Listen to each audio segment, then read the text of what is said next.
Araneta!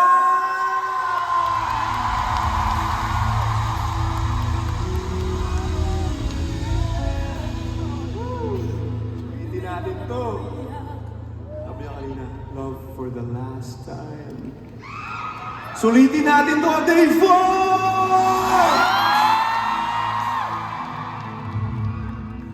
Gusto ko lang sabihin na napakagaling ng isang KZ Cantina. Hindi lang yun. Napakaganda. Akala ko yung buhok mo kahapon yun yung pinakagusto ko.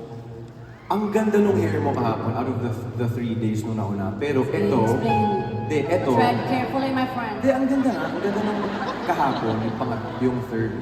Pero ito, ang hot mo dito. Sabi mo, totoo. Alam mo, kahapon may mga tao na nag-tweet na. Akala ko ang papanoorin namin in between, pero si TJ inhit. Oh my God!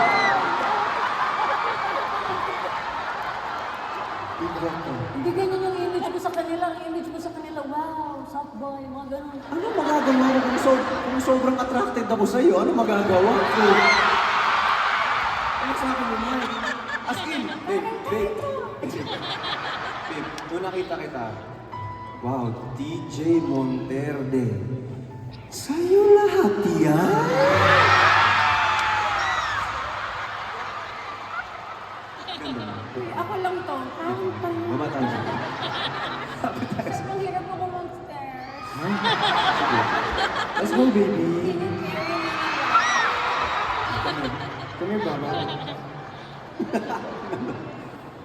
Tapos na Ay, grabe no. pag-cringe ko sa sarili ko.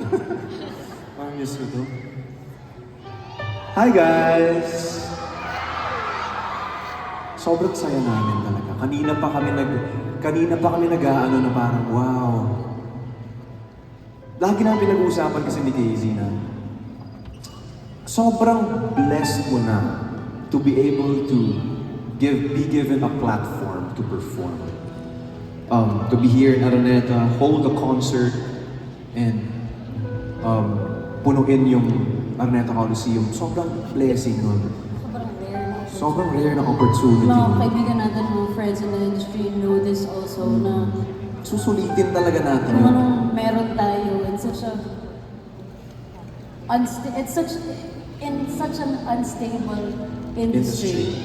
Sobrang grateful na kami na nagkaroon kami ng chance na Tama. mapakinggan ninyo, mapanood ninyo. Sobrang grateful kami ron. Kasi ako, I come from a province na sobrang rare na inaabot ng mga audition, na may mga, wala kami masyadong kilalang artists na galing sa probinsya ko. So dati, pag may mga nakikita akong audition sa ABS, gaganyan lang ako, sarap sana sumali dyan, oh. Kaya lang, Mahirap. sa Maynila yung audition, wala kaming pera pang masahe pa Maynila. Tama. So, Sobrang, being able to be given the chance sa platform to, sobrang Sobrang rare. rare. But pag nag-uusap kami lagi, sabi namin, grabe babe, no? To be able to do this together, what a, even more. it's even more rare. And what a blessing na grabe yung suporta niyong lahat para sa amin dito ngayon. Guys, punong-puno ng pagpapasalamat yung puso namin kay Jesus. Hindi natin makakalimutan itong apat na araw. Oo. This is the kind of stories na you would happily share to your future grandchildren. Wow. Na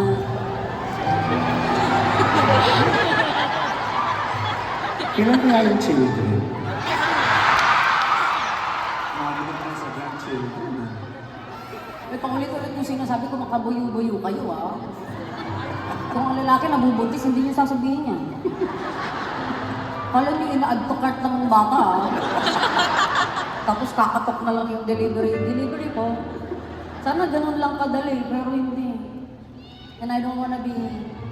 I want to become a mother because I want to become a mother. Tama. Hindi ko gustuhin maging nanay para may mag-aalaga sa akin pag tumanda ako. Hindi ko gustuhin maging nanay kasi Tama!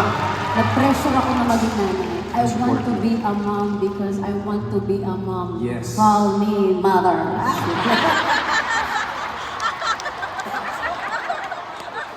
Diba ate? Ang pagiging nanay ay hindi lang nag-end sa pagpanganak. Tama. Pagiging nanay ay hanggang sa buong buhay mo na. At sinasabi ko naman sa'yo yan, I Ay, support hindi. you. Makinig ka. Ito na siya. Wala na talaga akong ginawang tama. Ikaw lang ang tama. In a relationship, there's always a person who's always right and then the husband.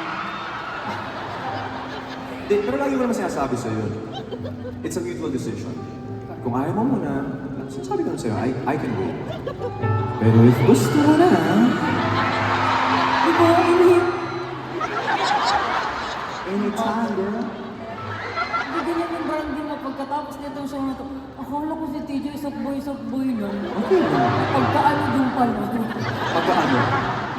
Ano? Hindi ko sasabihin nandiyan yung mga magulang natin baka naman. Wow! Uy, akala ko naman yung mga magulang mo lumaki kang perfect. Alam mo yung pinagpipray nila gabi-gabi. Oo nga. Maghintay na lang po kayo. Magpalakas kayo. Minom po kayo ng madaming vitamins, mga mami at daddy. Ano tayo? Paghandaan natin. Pag kayo talaga nagkaroon na ng mami pa-pick up po ng bata. Work lang ako. Oo. Oo. Ano po? yan?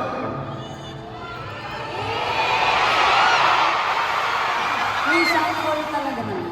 Totoo naman yun. Pero, Kasal? Kiss? Guys, mamaya na. Dapat na araw na kaming walang kiss. Mamaya na ito, patay na siya. Joke. Ako din pala. No? di pero, Hindi ko dito yung branding natin. Dapat ganun lang tayo. Kiss! Wow! Let's kiss! Pangit ang arte. pero guys, kita niyo naman yung sobrang magkaiba kami ni Casey. Kita niyo naman sa mga set namin kanina, yung apoy niya sa sunflower ko. Diba? Direct, ba't sunflower? Kasi direct, tingnan mo ha, Paano pag kinanta mo yung darating din yan, tapos may lalabas na ako eh. Sa tamang panahon, darating din. Di ba hindi bagay? Parang tanga. Alam nga naman, Sige nga. Oh. di ko alam kung bakit. Bakit?